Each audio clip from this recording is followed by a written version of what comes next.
Assalamualaikum warahmatullahi wabarakatuh. Waalaikumsalam warahmatullahi wabarakatuh. Saat midumati rahayu. Rahayu. Selamat malam, Kang Kolis. Malam. Alhamdulillah para pemirsa Kang Toko TV yang berbahagia, salam damai sejahtera. Kesempatan kali ini di channel Kang Toko TV kedatangan narasumber. Ini teman lama sekaligus masa-masa perjuangan awal merintis majelis kita ya Kang Ulis. Alhamdulillah ya. Ceritakan perjuangan majelis kita dari awal Kang Ulis. Ya, alhamdulillah. Saya tidak ikut berjuang teng mriki niki. Kula ming elu-elu ya, tapi alhamdulillah elu-elu dalam hal yang baik insyaallah. Dan pada kisahnya didasari dengan napa nggih di tahun 2010 saya dulu itu. Yang sebelumnya memang suka pada dunia tasawuf. Saat duduk di SMA niku suka dengan tasawuf, seneng dengan kitab Kifayatul Atqiya. Boleh saya melantunkan beberapa nazm baitnya? Oke. Oke. Niki menceritakan pengalaman pribadi dulu yang sebelumnya juga sudah remen dunia tasawuf dan akhirnya bertemu dengan Kang Togo dan baru 2 tahun kemudian dipertemukan dengan Gus Rafiq.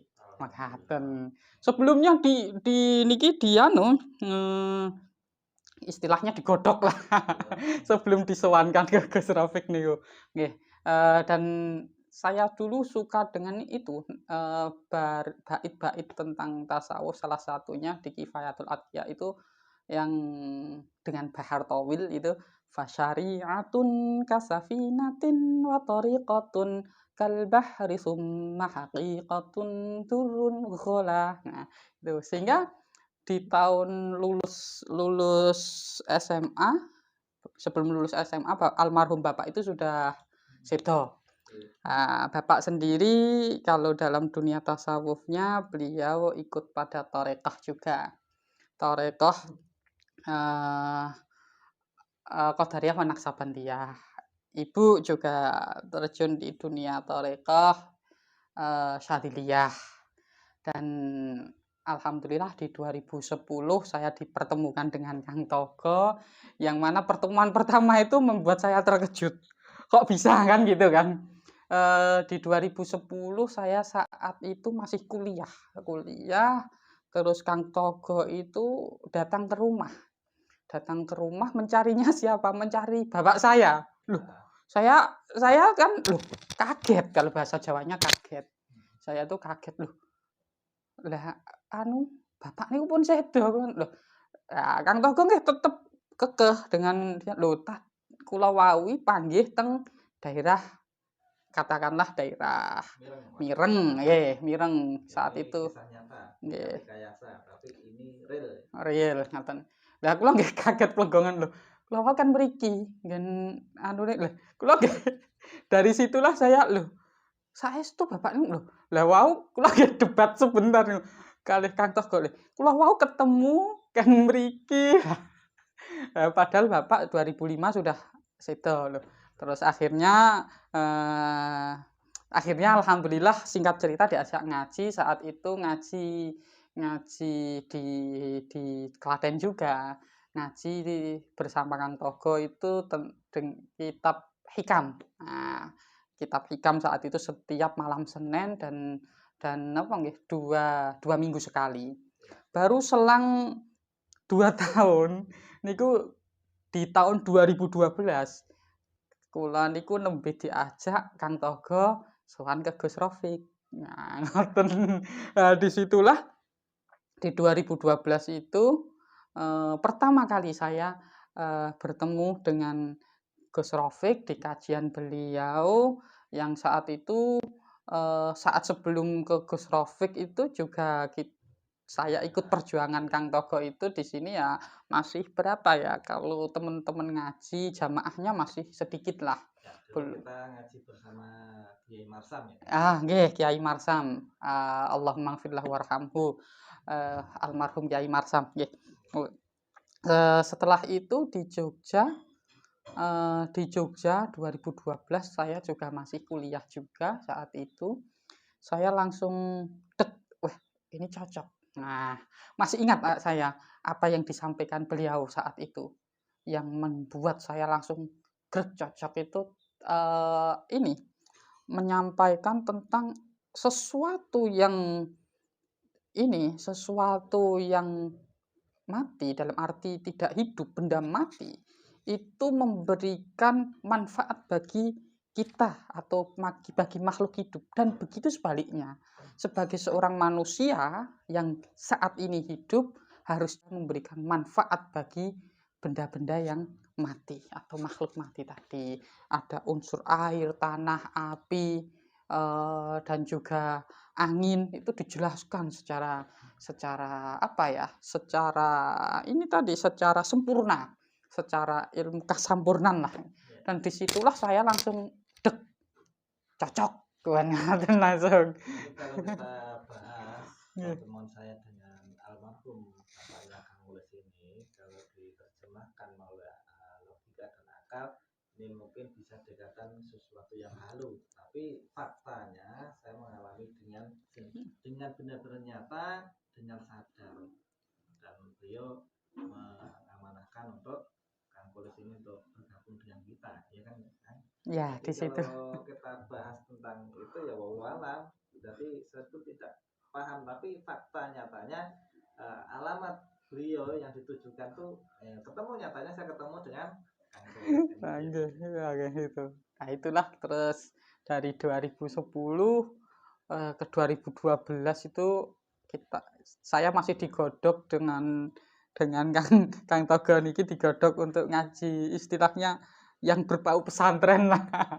Karena beliau melihat saya basicnya adalah basic pesantren, bukan basic kejawen ataupun bukan basic yang apa ya, yang katakanlah tasawuf yang langsung dari atas gitu, bukan, tapi memang basicnya adalah dari basic yang pesantren itu.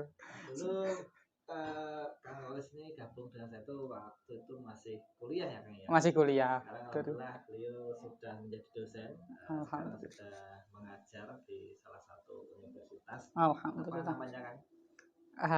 UIN Raden Mas Said. Alhamdulillah Kang ya. Nah, lanjutkan ceritanya. Alhamdulillah. Jadi tidak hanya beliau mengajarkan kita tidak hanya teori, namun bagaimana aplikasi dalam kehidupan. Seperti halnya ketika kamu susah berarti kamu jauh dengan Tuhan, jauh dengan Allah. Karena Allah itu tidak pernah susah, tidak pernah bingung. Nah, dari sedikit apa ya pemahaman, tapi ternyata dalam hidup ini wah aplikasinya itu penerapannya sungguh ya Allah luar biasa, karena ngaji kahanannya sendiri, keadaannya sendiri ini ternyata tidak mudah. Dan disitulah juga dulu beliau Kang Rafiq itu senantiasa membimbing kita setiap 2 minggu sekali ke Klaten, dan itu pun yang jemput dengan lillahi ta'ala Kang Sugino ini atau Kang Togo ini dengan keikhlasan beliau. Alhamdulillah. Dan Gus Rafiq itu 2 minggu sekali dijemput oleh Kang Sugino untuk ngaji di Klaten untuk memberikan wawasan dan juga banyak dalam tanda kutip pencerahan bagi para jamaahnya. Lambat laun kita itu ya berpikir sebagai orang Jawa niku berpikir mosok ya wong nglurung ilmu malah gurune sing mriki kan ngoten. Atau kalau dalam istilahnya mosok ini loh timbo sing sumur marani timbo ngoten. Nah, ngoten niku.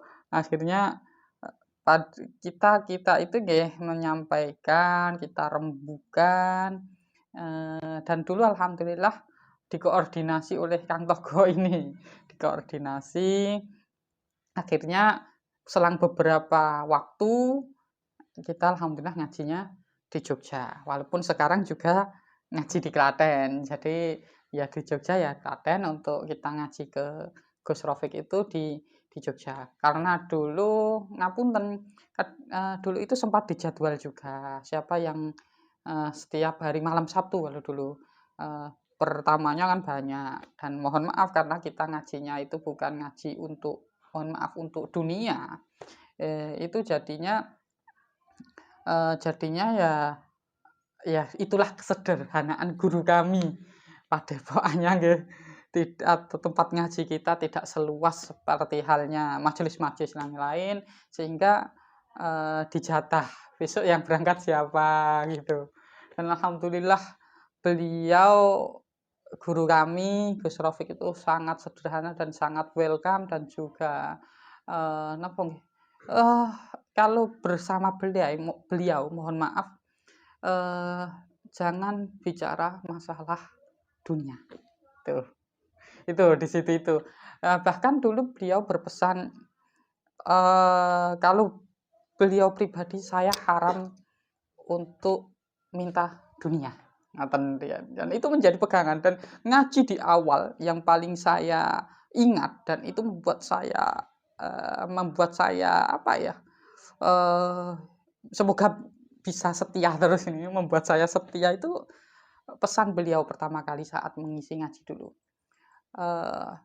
Ngaji tasawuf, istilahnya ngaji napa nggih, istilahnya ya kayak ngaji tasawuf itu harus terlepas dari dunia, tapi tidak menuntut untuk, ya pada umumnya ya kita hidup di dunia tetap bekerja, bukan terus hanya berdoa, mboten. Di situ beliau berpesan, ketika besok saya silau dengan uang ataupun dengan dunia, maka tinggalkanlah saya. Itu pesan beliau. Masih saya ingat itu pesan beliau pertama kali di Klaten. Berarti disitulah kami belajar terhadap beliau, yang dalam Al-Quran dinyatakan, wa may yattaqillaha yaj'al lahu makhraja wa yarzuqhu min haitsu la yahtasib. Dan ini diamalkan dalam ajaran beliau. Itu masih banyak lagi dan tidak bisa diungkapkan secara simpel sepertinya tadi. Ya, kali bisa disambung lagi ya. Sudah banyak sekali penyerahannya.